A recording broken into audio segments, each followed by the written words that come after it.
Well, happy Monday and thanks for joining us for your 4 to 5. Let's get right into your 4 to 5 roundup. North Carolina leader Phil Berger is introducing a new plan to cut taxes in our state. The senator is expected to release the Republican-controlled Senate's version of next year's budget, which includes cuts and investments in infrastructure. Senator Berger previously suggested a tax cut could be possible because North Carolina is projected to have a $6.5 billion surplus in funds over the next 2 years. Governor Roy Cooper says he's open to a tax cut as long as some of the surplus is reinvested in our state. And the Department of Veterans Affairs will start offering transgender veterans gender confirmation surgery. The move allows transgender veterans to go through full gender confirmation process with VA support. The National Center for Transgender Equality estimates there are more than 134,000 transgender veterans and more than 15,000 active transgender service members. And Alamance Burlington school system is celebrating new construction with another groundbreaking ceremony. Leaders broke ground at the Western Alamance High School this morning. Principal Todd Stevens says the school hasn't been renovated since the 90s. The new building will have more space, allowing the district to incorporate 8 new classrooms, which will help some teachers currently traveling. Classrooms to classrooms each period. There will be resource rooms, a CTE lab. Construction is expected to be completed by 2023. And Bourbon Bowl is closed until tomorrow because of supply shortages. The business just opened a little over a week ago. Initially, a delayed opening because managers struggled hiring employees. When Bourbon Bowl reopens tomorrow, it plans to stay open 7 days a week. And now to the big story that we have been following for days, the tragedy on the Dan River. Today we learned the Highway Patrol helicopter will be searching Draper Landing along the Dan for a family member still missing after a tubing trip over early last week. You'll remember 30-year-old Teresa Viano and her family went tubing down the Dan River last Wednesday when they went over a Duke Energy dam near Eden. WFMY News 2's Jess Winters is in Rockingham County today with an update. Teresa Viano is the only person left unaccounted for. 4 family members survived, 4 others are confirmed dead.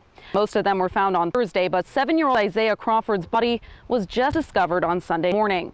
The Rockingham County Sheriff's Office says someone spotted him on the river and called 911. That 911 call reveals that a man was looking over the bridge by the Draper boat landing around 10 a.m. when he noticed something horrific. I was driving by the scene and then, I'm on a scooter and I just looked over the edge of the bridge and I seen it's a body laying here in the water. Family members told us Teresa was pregnant and are still hoping for a miracle. Highway Patrol's helicopter has been out here searching since about 3 p.m. The search was technically suspended over the weekend, though Rockingham County Emergency Services said they probably used the wrong wording. It was just scaled back. They have people on the ground, so if anyone notices any trace of Teresa from above, they'll look for her. Jess, thank you. Working through some technical difficulties there. The County Health Department is ending first dose vaccinations at the Greensboro Coliseum. It'll give the last shot there on July 9th. Now, smaller vaccine clinics will launch at churches, schools, and rec centers. It's important to note if you're scheduled to get your second dose at the Coliseum, that will still happen. Just first dose appointments will end. If you'd rather go elsewhere, there's a clinic tomorrow at First Emmanuel Baptist Church from 10 to 2. Visit GuilfordVaccination.com to make an appointment at that or any other clinic. Now, the change comes as we continue to see lower numbers of new cases. You know, I track the number of new daily cases every day and the state reports it. Over the past week, the state has learned of between 200 and 300 new cases a day, which really isn't many. On average, that's about 2 to 3 cases per county per day. It's a big improvement considering the state was reporting as many as 1,000 cases a day just a month ago. At the peak in January, this number was as many as 11,000 a day. And your chance to win $1 million is coming up on Wednesday for the first vaccine lottery drawing. Drawings will take place once a week from now until August 4th. Anyone who has gotten a dose of the vaccine is automatically entered for a chance to win. If someone got their first dose from June 10th up until the final drawing date, they will be entered twice. Adults get their shot at $1 million, and kids who get vaccinated get a chance to win scholarship money.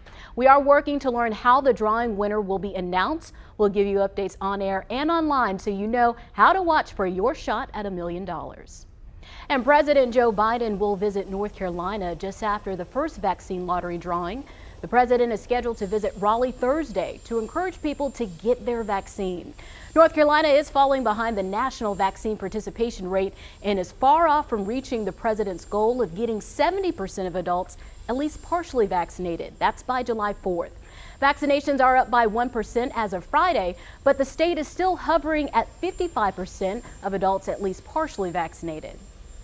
And Tropical Storm Claudette is moving away from our coast today. Conditions in Atlantic Beach were calm for the most part today after a rainy weekend. We do have a live picture for you. You can see here it's somewhat breezy on the beach. This is today by Atlantis Lodge. Red flags are posted along the coast, warning of the rip current. So Eric, we didn't see much of that rainfall this weekend from that storm, right?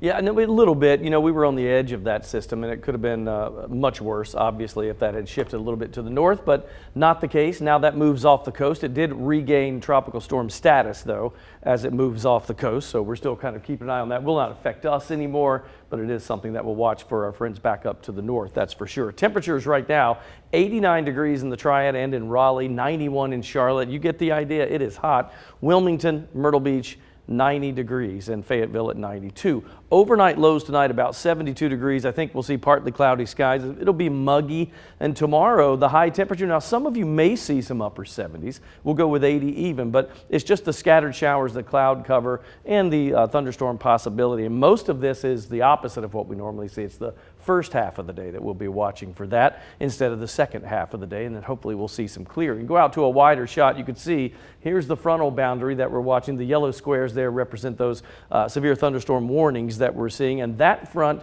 will push down and usher in much nicer conditions. In fact, we're expecting a possibility maybe on Wednesday of seeing high temperatures only in the 70s with low humidities. We'll take a look at our 7-day forecast for you coming up.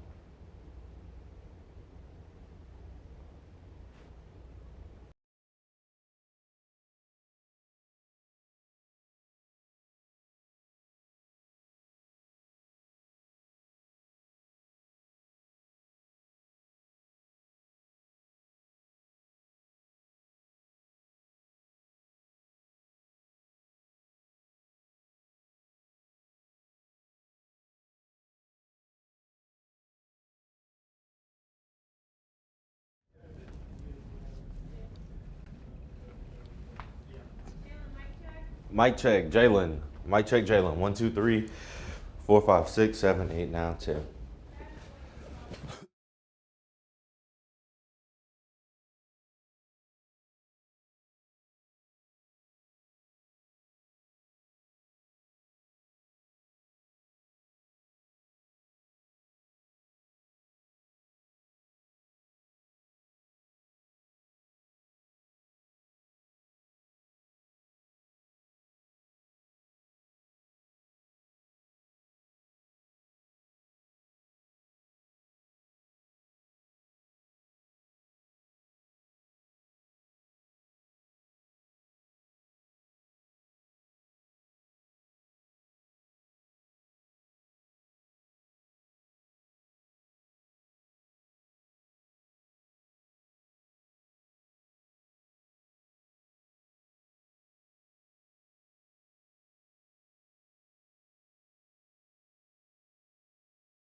It has been an exciting 2 weeks for North Carolina A&T's track and field team. Last weekend, the Aggies men's and women's teams both finished in the top 5 of the NCAA Division I National Championships. And this past weekend, WFMY News 2's Jalen Gilkey found out about another big accomplishment. Well, the Aggies have dominated on the track all year long, and that hasn't changed these last 2 weeks. After winning 4 events at the NCAA Division I National Championships, 7 days later, the Aggies now can say they have 2 U.S. Olympians on their roster. Of course, we had a very exciting weekend, and anytime you can put an athlete on the Olympic team, that is just history in the making. And I mean, it is very, very hard to make the Olympic team. Trust me, I know. So just excited for these guys. They did so well. Excited for North Carolina A&T and city of Greensboro as a whole. For North Carolina A&T head track coach Dwayne Ross, the last 2 weeks have been beyond special. Just yesterday, Coach Ross's son, Randolph Ross Jr., qualified for the Tokyo Olympics by finishing 3rd in his 400-meter final. His teammate on their national championship 4x400-meter relay, Trevor Stewart, finished 4th, also qualifying him for Tokyo as well. This has been a dream ever since we've been growing up. This is as far as it gets in the track and field world, and this having the honor of going and representing your country, but not even going alone, but having somebody that you've been running with ever since high school come with you, is just unbelievable. It's definitely a big moment, not just for me, but for our HBCU as well. So it's going to definitely project us farther into the eye view, and it's going to be something to watch. It's like a dream come true. But once all the excitement goes down, it's time to get back to work. We got the biggest race of our life coming up. And those 2 were just 2 of the Aggie athletes that qualified for the United States. Daniel Stokes and Akeem Sirleaf are the other 2 members of the national championship 4x4 team, and they also will represent their countries as well, one representing Mexico and the other in Liberia in Tokyo. Wow, That's awesome. That is so cool. I just can't even imagine, getting to that accomplishment and then knowing that, well, now you got to prepare for the Olympics. Exactly. I think. Well, I was just going to say, it's funny that when you have to go against your own teammates, Yeah. that's so strange, I think, once they get there. Yeah, and I think the coolest thing is that he runs for his dad and that they can share this moment. That's absolutely amazing. I don't think many athletes can say that they've shared that. Yeah, that is a bond that they will forever have. And Coach Ross also qualified for the Olympics as well previously in his career. So that is just another step, just to see his son not only dominating the college level, but also taking it to the highest level. And not just his son, but the entire 4x4 team qualified for their respective countries as well. You know how many times that actually happens. You think about in a college that all of them actually qualify, whether it's for different countries or not. And so it's going to be interesting to see, are they going to compete against their teammates as opposing countries now? That will be interesting to see how that works. Fun little rivalry. Little rivalry there. going on, that's right. And these High guys stakes, are quick. right? Oh, super fast. They ran the fastest time in the entire world this year in the 4x4. Wow. So, I mean, these guys are rolling. That's awesome. That's amazing. 4 national championships at the outdoor championships, just the only program in the country to finish in the top 5 in both men's and women's. That's absolutely Dang. very And that's great for helping recruit down the road. Yes, too. it I is. mean, you could say that kind of stuff. People are going to want to run at A&T because of that. all eyes on them now. All eyes. All right, we'll be right back. Well, actually, No, we're not. we have another sports story. I'm new here. I'm sorry. It's all good. It's all good. So check this out. Weightlifter Laurel Hubbard is the first transgender athlete competing at the Olympics. Hubbard was among 5 weightlifters confirmed for New Zealand's team for the Tokyo Olympics. She will also be the oldest weightlifter at the games, but don't let that fool you. Hubbard will be ranked 4th in the women's heavyweight division. The competition in the women's 87 kilogram plus category will be held on August 2nd. And if you think that doesn't sound like a lot, that's approximately 191 pounds. Wow. The Tokyo Olympics is allowing some local fans to attend the games after the opening ceremony. Organizers set a capacity limit of 50% with a maximum of 10,000 fans for all Olympic venues. Fans from abroad are banned from the games, and local fans will have to follow strict rules. No cheering will be allowed, masks will be required, and fans will be told to go home immediately after the Tokyo Games, and they open on July 23rd.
Another hot day. We're dealing with temperatures in the 90s for most reporting stations, actually. 89 degrees in Greensboro. We've got 91 in Winston-Salem. High Point at 91 as well. Lexington 91. Yep. You know, Saturday was a scorcher too, wasn't it? Got a little break with some rain yesterday, but back to the heat and humidity for today. Here's what we're seeing, and if you look at this hour by hour heading into the night, it takes us until about 11 o'clock tonight. By the time you're watching our 11 o'clock news, that's when we get into the 70s, believe it or not. And then as we head throughout the day tomorrow, we're looking for those high temperatures to only make it up to about 79. So it's kind of a muggy / rainy day for your Tuesday. 80 degrees, that's the official high, but we'll see some upper 70s for a lot of folks. And then 79 on Wednesday. That'll be a beautiful day. Lots of sunshine, lower humidities, really nice. Same story on Thursday before we warm back to the mid-80s heading into the weekend with a slight chance of a late day shower. Well, you can tell by that forecast that summer is definitely here. And, you know, this time we can get back to some normal routines out there. Our friends at the Carolina Theater have just the thing for your little ones lined up. I spoke with Marketing Director Megan Cope about the return of their Kids Club next month. Take a look. Hey Megan, thanks for being with us today. You know, exciting stuff. I remember the Kids Club back in the day. I actually hosted that thing a few times way back when. Let's talk about what that will involve this year. What does that look like? Sure, we're happy to come back this year. Of course, we had to take last year off, but we're bringing the Carolina Kids Club back to the big stage for our 12th year. We're going to start the Wednesday, July 14th. Got all these dates racing through my mind, but we're running for 5 Wednesdays this summer. Same great low ticket price, $5 gets you live stage entertainment. We're going to do, of course, the kid-friendly movie, and it includes a snack pack with popcorn and a soda for all the kiddos. So for parents, and we think about this, it's almost like a half day, right? A half day camp. It is. Yes, we open the doors nice and early, and we're going to start the stage entertainment around 9:30. We usually warm up with some games and trivia, and then I mentioned the live entertainment. We've got both Mad Science and the Community Theater coming in this year to entertain with a little live component before we start the movie, aiming to wrap everything up by noon so that families can get out to the pool or head home to lunch, or the camps can return back to that campsite. I guess the reaction for this, parents love it, but let's talk about the kids. It's almost like a little mini rock concert. They get so excited. It is. It's exciting. It's, you know, sort of building the theater into their blood, into their history. We started the Carolina Kids Club sort of in the model of the Circle K that was so popular in the 50s and 60s. And now we have adults that come in and reminisce about being part of the Circle K, where they would come in and see a serial Western and they would take part in trivia on the stage. And that's what started the Carolina Kids Club, and that's what we're trying to carry through with this next generation. Well, we love it. The kids love it. Can't wait to get back in there. Thanks, Meg. It is a lot of fun, and we were talking about the deal, the ticket price you can't beat, and they're getting movies, snack with that, a drink. They get to watch the movie, get some entertainment. My favorite part was they would have a lot of times the Greensboro Science Center or another organization would bring over, and they do like fun science activities for the kids. They have magicians, you name it. Oh, I'm so jealous. I wish this was around when I was younger, or that I could do something like this. I think this is great for parents to send their kids to, because not only are they having fun, they're learning while they're doing this as well. And that $5, you can't beat it, like you said. And you know, you're air conditioned, nice and comfortable. You know, sometimes I would notice that, at least back, this is a long time ago when I used to host it, but I would go in there and the parents would sit back in one section, let the kids stay down front, you know, so it's a break for the parents too, and they get to socialize a little bit. And a lot of them would come in groups, like multiple moms or dads would bring their kids, and all the parents would hang out here and the kids have a good time. And they have some good movies on the lineup. I think I looked up, I saw Finding Nemo, Lego movie. Yep. Those are some classics. And then they pull out the classics too. And speaking of that, in just a little bit in our 4:30 half an hour in this show, we're going to talk about something else with the Carolina Theater, because they made 2 announcements recently. They're going back to their Summer Classic Film Festival, which is awesome to see those old, like, Casablanca type movies on the big screen the way they should have been seen. So something we can enjoy well. That's right. All right, very cool. Thank you so much, Eric. Well, we have another fun activity for you this summer, during the summer with the kids. Movies in LeBauer Park. Spartan Cinema returns in July. The first weekend is July 16th, and that's Star Wars: The Rise of Skywalker will play. You can get to LeBauer Park early for pre-movie games and activities, and the Great Lawn opens for seating at 5 every Friday night. Very cool. And families in Winston-Salem can also have free summer movies. They're calling it We Play Movies in the Park. The first one was over the weekend, and it was Tom and Jerry. Food trucks will be on site. Games start at 7:30, and the movie starts at dusk. The next movie is Crude's A New Age. It's on July 17th at Happy Hill Park. We'll be right back.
If you want to live a less stressful life, you can take control to keep stress out of your life. Coach Lamont has a list of simple things you can do to keep drama off your plate. This is in today's U Day segment. This is a brand new year and also the best time to eliminate drama from your life. These are 5 ideas to keep you drama free. Number 1, don't allow negative people, thoughts, or habits to throw you off your game this year. Number 2, rid yourself of anyone and anything that has a motive or agenda to hinder your progression. Number 3, adjust your attitude and adopt strategies that are right for your life and fits the direction of your life. My friend, your life is not a one-size-fits-all. Remember that. Number 4, mind your own business. If it doesn't concern you, don't concern yourself with it. And the last point, admiration is a self thing in 2021. Learn to love and appreciate yourself and stop comparing yourself to other people. If you do these 5 things, I am confident you will keep unnecessary drama out of your life. This is Coach Lamont reminding you to have your best U-Day. I'll see you tomorrow.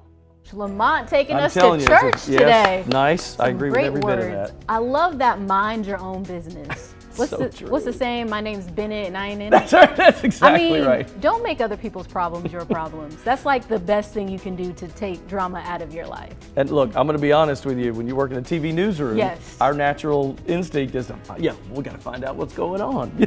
Don't do it. Yeah. Just back out. And I do like, I can't stand drama. Yeah. Lauren and I just said that. I don't like it. I avoid it at all costs. I'm just like non-confrontational. I'll go over here and sit down a little bit. Protect your energy. Got that right. Don't let somebody suck that away from you. Yeah. Can't do that. I guess we're going to take a short break. We got to pay some bills. Let's do that, and we'll be right back.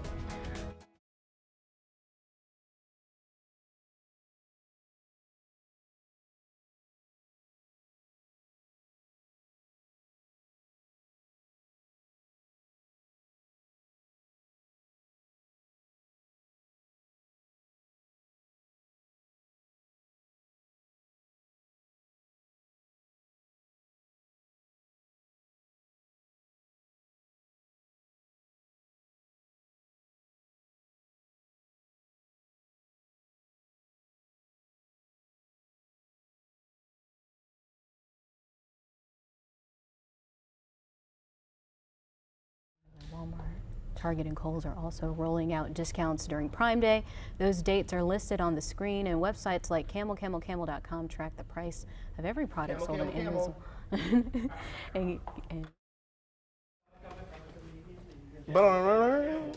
Hi there, Oklahoma, Oregon, Pennsylvania, Rhode Island, South Carolina, South Dakota, Tennessee, Texas, Utah, Vermont, Virginia, Washington, West Virginia, Wisconsin, Wyoming.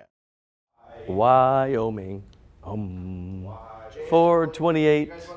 Check 1, 2, 3, 4. 1, 2, 3, 4, 5, 6, 7, 8. And Facebook says what alcohol and literature. Tequila Mockingbird. Mic check, Jalen. Mic check, Jalen. 1, 2, 3, 4, 5, 6, 7, 8, 9, 10. I'm about to drink.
Well, welcome back to your 4 to 5. I'm Lauren Coleman here with Jalen Gilkey. We got Chad Silber and Eric Chilton. Well, oh, Hey, wait, hold he's on, not hold on. here. Hold on. Where'd he go? Oh, there he goes. I was hiding. There's our guy. Sorry. He was in the basement checking on.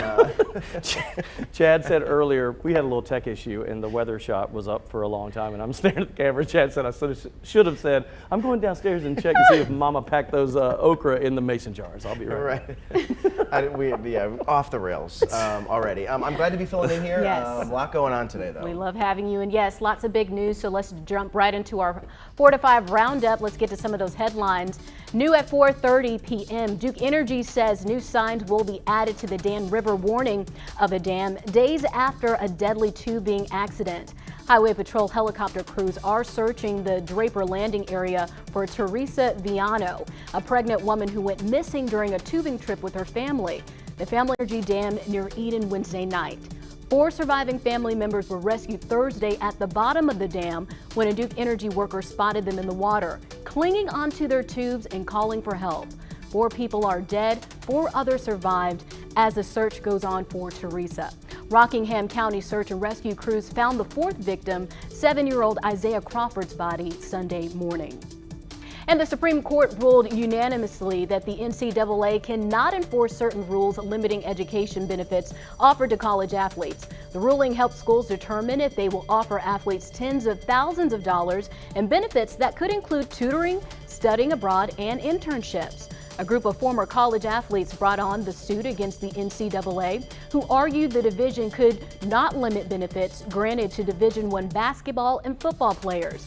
Under current rules, students cannot be paid, and scholarship money colleges can offer is capped at the cost of attending the school. The case does not decide whether student athletes can be paid salaries. The NCAA argues its rules protect the amateur nature of college sports. And 6 D1 conferences are urging the NCAA to approve a stopgap measure to allow college athletes to earn money off their name below a federal law passes. In a letter sent off to the head of the Division I Council, conference commissioners recommended the council hold off on adopting proposed reforms to the NCAA's name, image, and likeness compensation rules. The council is scheduled to meet Tuesday and Wednesday. The NCAA has asked Congress for a federal NIL law that would prevent state laws from taking effect in order to help provide a single standard. As of right now, lawmakers in Washington are not close to passing a bill. And it is a day 3 of the Men's College World Series in Omaha, where the Wolfpack is warming up to face the number 4 seed Vanderbilt on the diamond. NC State stunned Stanford in the first game of the College World Series Saturday. NC State plays tonight at 7, and you can catch it all the game tonight on ESPN. All right, somebody tell Chad that I checked out and all the okra's in place. We're good. Mama packed it all in there. 89 degrees in Greensboro. It's 91 in Winston-Salem and Walnut Cove. We are cooking out there today, aren't we? 92 in High Point and Lexington and Burlington, even Siler City and Sanford at 90 degrees. All right, hour by hour, one thing you'll notice, very slow to cool down. In fact, we'll probably see some overnight lows in the low 70s, but we can't even get to the 70s until about 10:30 or 11 o'clock tonight. There still is a chance of an isolated pop-up shower or storm because we do see that front getting closer to us. You can see it back to the north and west for now. It'll take its time, but still we have that chance of rain out there. Here's the 7-day forecast. We'll go with a 70% chance on Tuesday. We really think this is kind of a first half of the day rain / late day thunderstorms, and then we'll start to clear out. That low goes down to 60 for Wednesday morning with a high of only 79. Lower humidities, that's the best news. Wednesday, Thursday are beautiful days. Friday, Saturday, Sunday, and Monday back to a normal late day pop-up shower. Highs in the low to mid 80s. Well, parents will start to see their first tax credit advance payments starting July 15th, but there may be a reason you want to opt out of getting the advance. Experts explain why you might want to consider pausing the advance and how you can do that. Child tax. When you were young, it was a good day when mom or dad gave you a little advance on your allowance. Now it's the federal government offering an advance on money dedicated to helping taxpayers struggling to recover from the pandemic. Depending on the age of your children and your income, you may be getting as much as $3,600 per child. You can wait until next year to get it all or get an advance this year. Let's look at why you might want to do one over the other. The expanded child tax credit will provide families with a maximum of $3,600 for each child under 6 and up to $3,000 for each child between 6 and 17. The money is technically for next year, but money has a value and importance right now. People are struggling. They're hurting right now. So, you can get an advance of half the money coming your way beginning July 15th of this year. The money will come in monthly payments. Dr. Patrick Washington of the Morehouse School of Business Administration and Economics says most people will take the advance. We know that the overriding majority of people need to take that money right now. Some people may want to forgo the advance and get one lump sum next year. The amount of your checks will be based on the age of your children and your financial situation this year. But whatever you get will be an estimate because the IRS won't have the exact information until they get your tax return next year. So, if you get a big raise during the year, it might put you on an income level where you no longer qualify for the advance that's already in your bank account. Then you're in a situation where you have to pay the taxes back, you have to pay the credit back. As long as the IRS has a recent tax return from you, you don't have to do anything else to get the advance. To decline, you need to notify the IRS through a web portal they'll open in the coming weeks. Child tax credits were expanded under the American Rescue Plan. The credit pays up to $3,600 for kids under 6 years old and $3,000 for each child ages 6 to 17. The benefit only applies to parents making $75,000 or less if they're single and $150,000 or less for couples. All right, you know all the challenges students faced learning remotely this past year. Some parents of kids who just finished kindergarten are even considering having them repeat in the fall because they think that they just didn't advance enough. Winston-Salem Forsyth County has more than 2,300 students enrolled in kindergarten for the fall, about 1,000 fewer than last year. They're hoping that increases over the summer. GCS hasn't shared where they're at just yet. Blanca Cabla is here to talk about making the best decision for your student. Blanca, so good to see you. First question here, what should parents consider when academic skills, when considering this move?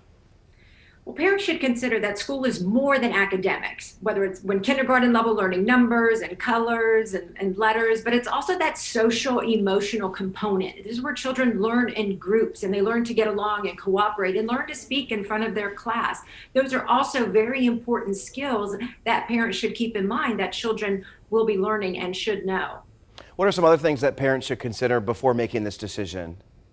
Well, you have to think about the short-term gain versus a long-term benefit. And so what I mean is if you feel like your child isn't learning like the numbers or the letters, you have to think about if they repeat that whole kindergarten year, do they need all that extra instruction just to advance in those certain areas? Or perhaps could there be some tutoring or another way to enrich that learning for them?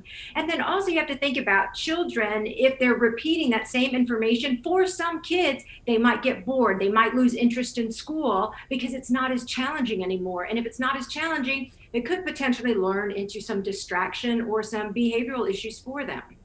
I also think about, like their friend groups and things like that. I mean, I imagine it would be jarring, but then again, at that age, is it that jarring?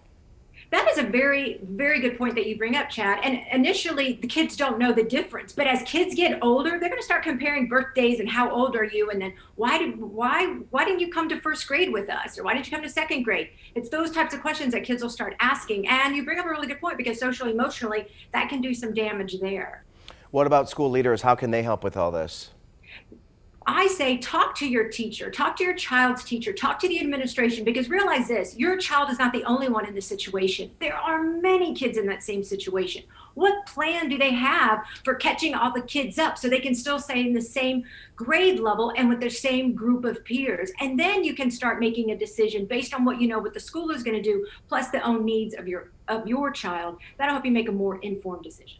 Proof that we will continue to see the effects of the pandemic long after the pandemic is gone. Blanca, thank you for your time. We appreciate it, and always great insight. Now, if you want to hear this conversation again, we'll post the videos to our website in just a few minutes. Well, consumers will be busy online shopping this week. The two-day Amazon Prime Day events kicked off this morning with hard-to-beat prices on a wide variety of items, like clothing, bedding, laptops, and headphones. But how do you know if you're really getting the best deal? So first, consider the price. While Amazon can offer discounts on Prime Day, experts say some items like gaming consoles are cheaper other times of the year, like Black Friday. So make sure you research the prices before you buy. Second, be on the lookout for fake reviews online. Amazon said in 2020 it removed more than 200 million fake reviews from its website. And a recent study found that 1/3 of Amazon reviews are fake. Websites like FakeSpot can help spot the suspect write-ups. And third, shop around. Big retailers like Walmart, Target, and Kohl's are also rolling out discounts during Prime Day. Those dates are listed right now on your screen, but websites like camel.com track the price of every product sold on Amazon, and then you will get an alert when prices drop, helping you decide when to buy. And get this, it's free. Are you guys big into Prime Day stuff? Not really. I looked this morning. I did kind of look around to see if there's anything I found. I have purchased things on Prime Day before, but it always I don't pay attention. Like somebody, I think you told me this morning, it is Prime Day. I was like, oh. Right, I was kind of the same way. Lauren asked me if I take part in this Prime Day stuff, and I don't really. I shop a lot on Amazon, and I just did notice today that everything that I put in my cart was discounted because of Prime Day. So if you're, it was something as basic as things you would get at the grocery store potentially, but I just get it delivered.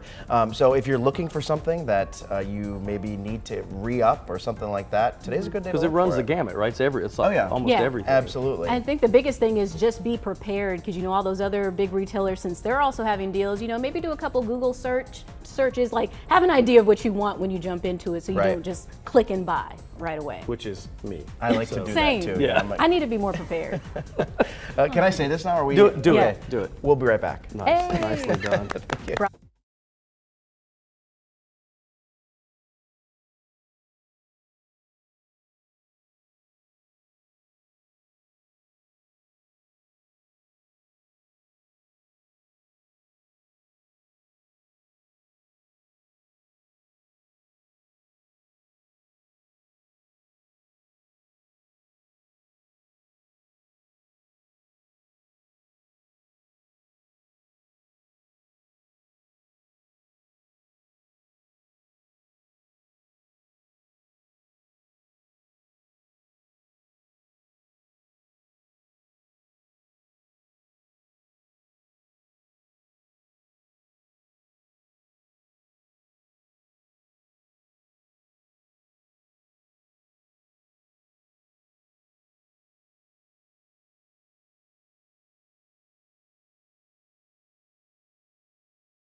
You know, if you're like me, there's nothing like a classic movie complete with a large tub of popcorn. That's right, I said large. Well, thanks to the Carolina Theater, they are coming back. I spoke with marketing director Megan Cope about the return of the Classic Film Fest and to see what it holds this year.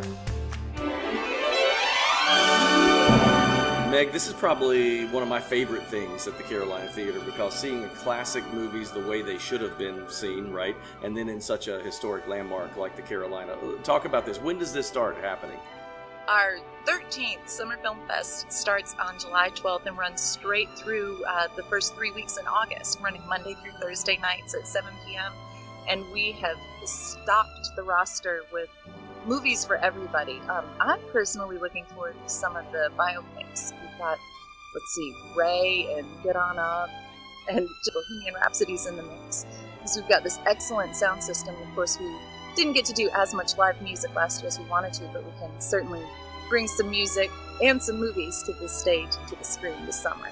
Do you think, I know you always have to program this carefully and make sure that there's something for everybody, but we talk about the different genres that you guys are going to get into this summer. We always like to mix some Hitchcock into the Summer Film Fest, and we've tried to scatter it throughout this year so that it falls on different days of the week. We've got some of the heavy hitters, we've got some of the film noir, we've even got the Maltese Falcon, but we've also got some classic comedies in there, like Best in Show and 9 to 5, because who doesn't love Dolly Parton? So we've stacked it so that hopefully there's something that'll appeal to everybody. Yeah, I've always said just when you see them in a real theater on that big screen the way they were whenever they came out, it just makes such a difference. Is that what people say to you mostly when they leave those series? Absolutely. There's just a different energy when you see a movie in a theater with an audience, and of course you get to enjoy some hot, fresh popcorn too. That is never a bad thing. Thank you, Megan. We can't wait to get back in there. Some dramatic music we had there. All right, I asked you on Facebook to tell us your favorite classic movies. Here's what you had to say. And by the way, lots of comments on this one in a short amount of time. Rodney said Invasion of the Body Snatchers from 1956. He said one of the greatest and scariest sci-fi movies ever made. Donna says Gone with the Wind. I think I saw it at least 10 times when I was in college, she says. MD Moore says 12 Angry Men. Simple set, 12 distinct characters, very well written. I can almost feel the humidity in that tiny room. Sue says Dr. Zhivago. That was one of my dad's favorites. The music and amazing visuals and characters, she says. Bobby Odom says Grease because it had such a good feel, a positive vibe to it. Terry says hands down Casablanca, incredibly romantic. Of all the gin joints and all the towns and all the world, she had to walk into mine. She quoted Humphrey Bogart there. It is a classic line.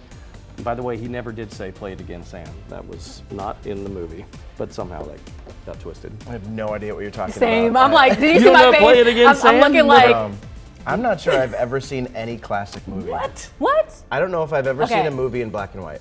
Have No, you seen that's not true. the Wizard of Oz? That starts Yes, out in but that's black and not. white. But it That's a starts out in classic. black and white. Okay, then I've seen The still a Wizard of Oz. That's a classic. All right. I think I'm a big, like, I don't like to go to the movies because I love going to the movies because I have to get the popcorn and I have to get the slushie and I have to get the candy and all the butter whole and the thing. popcorn and all of it, and it's just not good for me. Do you like classic movies? I do like classic movies. I do like a nice musical. So The Wizard of Oz, The Wiz, if you I love The Wiz, yeah. count that as a classic. And Forrest Gump, that's a classic, right? But that soundtrack was incredible in Forrest Gump too, from a 1960 standpoint. Yeah, that's a Okay, classic. then I like that one, too. Yeah, that works. I think sometimes I don't know a lot of. I know the real classics like Casablanca and that kind of thing. But my wife and I will watch Turner Classic Movie and just see, oh, it's a 1930s movie. Let's see what they looked like back then. But the acting is so strange and their voices. It's actually interesting to see how they do it. That's cool. Everybody talks like this. See? Go to a commercial break. Be right back. That was funny. That was See? good.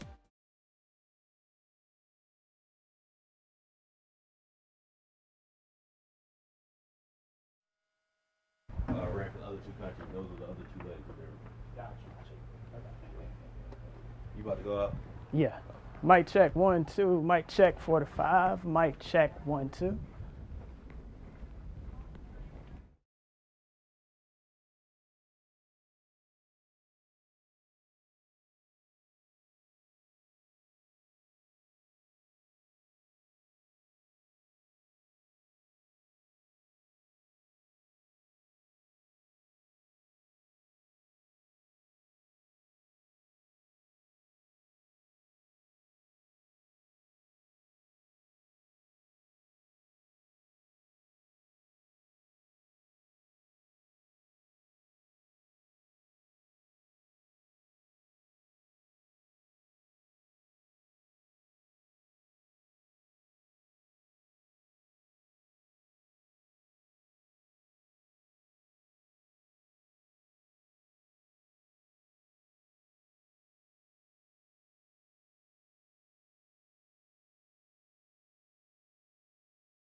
In life, it's good to have options, and that's exactly what the YMCA of Northwest North Carolina is offering for this year's 38th annual Mistletoe Run in Winston-Salem. WFNY News 2's Brian Bennett spoke with Communications Director Michael Bragg and Director of the race Danielle Boyd on what to expect after last year's event was virtual. It may be months away, but this year's 2021 YMCA Mistletoe Run will be back in person. So we're excited for the return of the in-person event, where we're going to bring in people from all over the city, the state, or across the country. But if you choose, there's still a virtual option available. We also do have people that are excited that virtual is an option. We've seen that on our registration page. We've had people already register for both the virtual and the in-person. There were a lot of people who were super excited about that option. We had people who were like, oh my gosh, I don't have to wake up at 5 in the morning and run it in the, super cold. Maybe it'll be a little bit warmer in the afternoon and I can do this. The race, which takes place around the city of Winston-Salem, offers a half marathon, 5K, and a 1-mile fun run. It's really friendly to all levels of runners too. And so it's a great time for your first race ever. It's also one of the more competitive half marathon courses that we have in town. And so we have really competitive racers come out and want to make PRs and want to run faster than they ever have. Proceeds from the race will go towards fighting childhood obesity and other YMCA program initiatives. This year we are going back to addressing childhood obesity in our communities. So it goes towards scholarships for youth sports programs, for summer camps, for before and after school care, where we do have physical activity as part of the schedule and curriculum there. So it goes toward all these programs, swim lessons, things like that.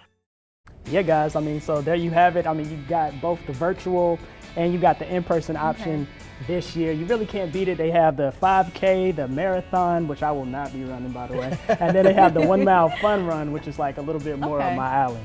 You probably did dust off that Christmas mix you used under that, huh? It's been a while since we talked about the holidays. And the registration is it's open now. That's why we're talking about it now, because people start preparing so early, Okay. So how does the mistletoe play into this? Because remember earlier I was like, so do you kiss somebody at the finish line? Like, how does that? I don't think nobody's getting kissed under the finish line. Okay. But it's really like the unofficial kickoff to the holiday season. That's what they say, and it's happening on December 4th. So. It reminds me of the Christmas balls in Greensboro, that street where you drive through the neighborhood and check out. You're going to love that this year. Chad, why don't you? I love maybe stuff you can like that. Show Lauren. Yeah, give me a tour. And we can do like a Facebook Live. Yes. It's going to be great. We'll make a whole story about it. It's going to be awesome. Now, we'll be right back. Oh, Chilton. Oh, see, there you go again. Eric, I'm sorry. He's new here. I'm sorry, Eric. Oh, not again. Chad, he's anxious to get to those commercial breaks. But we do have to make some money, so thank you, Chad, for helping me get the paycheck. Here's what's going on with showers and thunderstorms. We've got a little bit of activity around Sparta in Allegheny County, and that'll be moving on to the east, so probably heading toward Elkin, Dobson, and Mount Airy in Surrey County in the next half an hour. So more back behind that. You see this front. This will start to sag to the south. That's why for tomorrow, we're going for about a 70% chance of showers and storms, a high of only 80. Cooler, low humidity, I'm telling you, Wednesday, Thursday, best 2 days of the week. 79 and 80 and low humidity, lots of sunshine. 30% chance of a late day pop-up shower or storm. That's Friday, Saturday, Sunday, Monday. Highs go back to the low to mid 80s.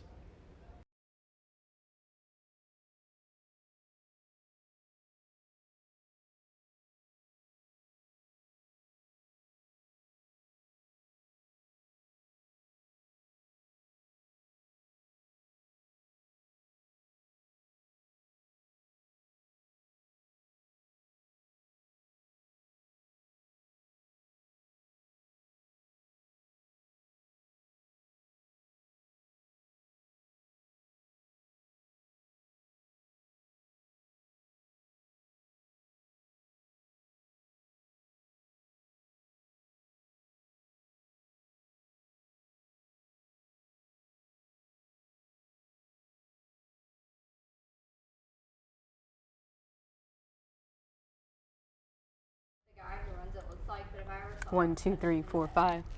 Huh? I said if I ever saw him, I feel like I would punch him in the head. 1, 2, 3, 4, 5. Hey there, 1, 2, 3, 4, 5, 6, 7, 8, 9, 10. 1, 2, 3, 4, 5. All right. Hi there, Oklahoma, Oregon, Pennsylvania, Rhode Island, South Carolina, South Dakota, Tennessee.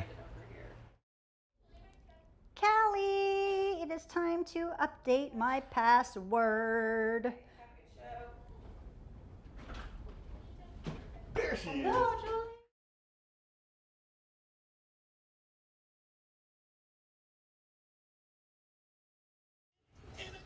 Mic check 1 2. Happy Monday, everybody. 3 4 5 6.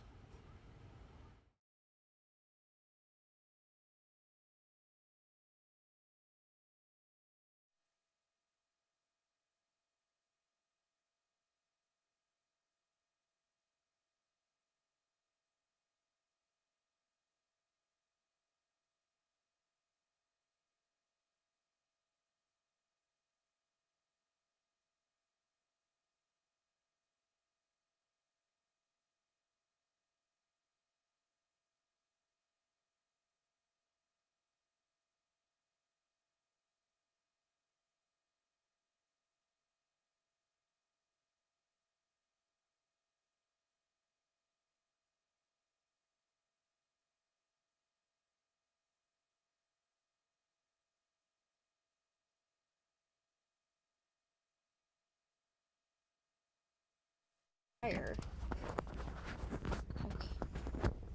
Yes. Mic check 1 2. Mic check 1 2 3.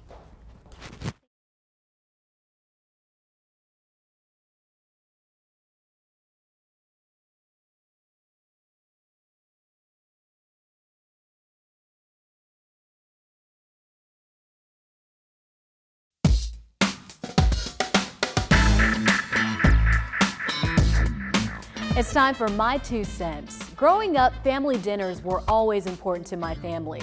Between work, sports practice, and piano lessons, dinner was the one time out of our busy day that we could spend quality time together. I was reminded of that over the weekend when I was invited to a friend's house for dinner. The food was delicious, but the conversation around the table was probably the highlight of my week. Family dinners create a space where families can bond and share their feelings with each other. Eating in different places alone all over the house can cause a disconnect with your loved ones. Meals with the fam are not only good for you emotionally, but they can be good for your physical health as well. My parents made it a top priority to cook balanced meals with all the basic food groups. This has stuck with me into my adult years when I make meals for myself. If spending time with your family around the kitchen table is not already a tradition in your household, try finding time at least 2 to 3 days a week to break bread together. And if this is something you and your family are already accustomed to, try ditching the phones and other tech devices and focus more on each other. And if dinner doesn't fit into your busy schedule, maybe breakfast or lunch will work better for you. As long as you're spending time together, that's what matters most. That's my 2 cents. That's your 4 to 5. WFNY News 2 at 5 starts now.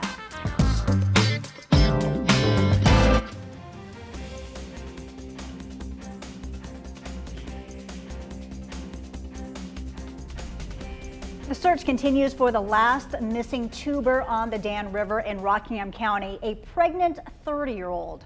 5 days ago, the family of 9 went over the Duke Energy Dam. 4 never made it out alive. WFNY News 2's Jess Winters joins us from Eden with the latest. Jess.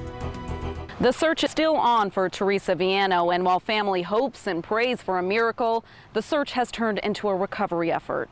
Family members tell us Viano is pregnant, and officials say she's the only person left unaccounted for of the 9 who went over the Duke Energy Dam Wednesday night. 4 family members survived, 4 others are confirmed dead. Most of them were found on Thursday, but 7-year-old Isaiah Crawford's body was just discovered on Sunday morning. The Rockingham County Sheriff's Office says someone spotted him on the river and called 911 around 10 a.m. I was driving by the scene, and then, I'm on a scooter, and I just looked over the edge of the bridge, and I seen it. It's a body laying here in the water. Highway Patrol's helicopter has been out here searching since about 3 p.m. Boats are on standby too. Teresa's sister, Angelica Viano, is keeping the faith. We're all, as a family, together, united, and just praying and hoping that we find my sister with life, and if not, just to give us the support and everything that we need and prayers for our family.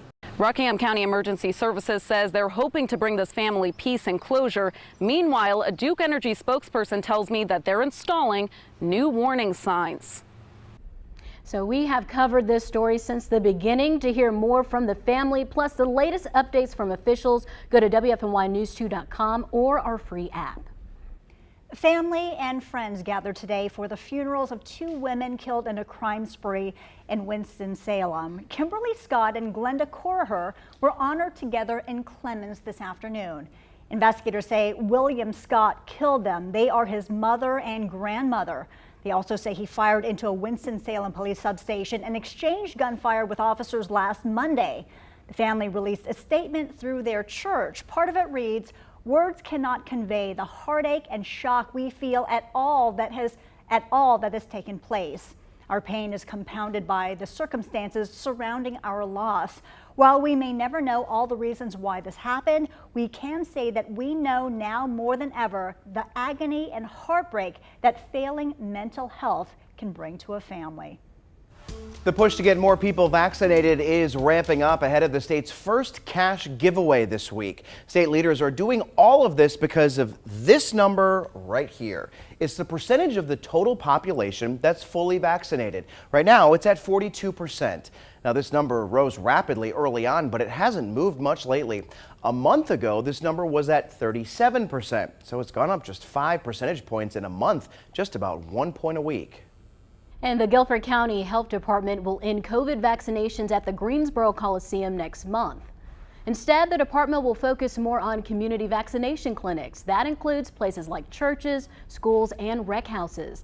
The next community clinic will be tomorrow at First Emmanuel Baptist Church in High Point from 10 a.m. to 2 p.m. Walk-ins are welcomed. In just 2 days, North Carolina officials will draw the first winners of the vaccine lottery. Governor Cooper announced the lottery earlier this month. 4 adults will win $1 million each, and 4 people ages 12 to 17 will win a $125,000 scholarship.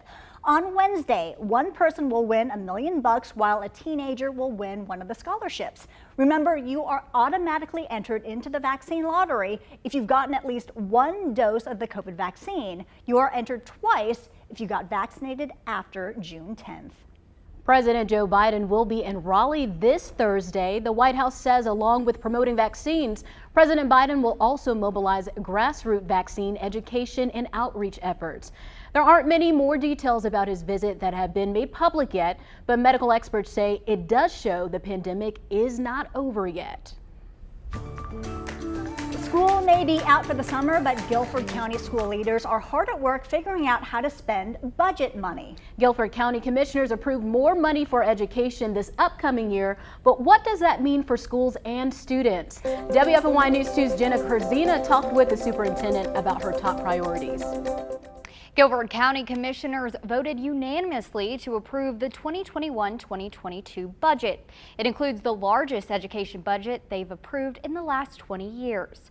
Nearly $230 million will go to Guilford County schools, which is $3.5 million more than the recommended budget. The increase includes $8 million to go towards salary increases for teachers, raising the minimum pay rate for school nutritional workers to $15 an hour and salaries for 15 school nurses. Superintendent Dr. Sharon Contreras says this will help make the district more competitive, but they still have a way to go. They are excited that they are going to be compensated.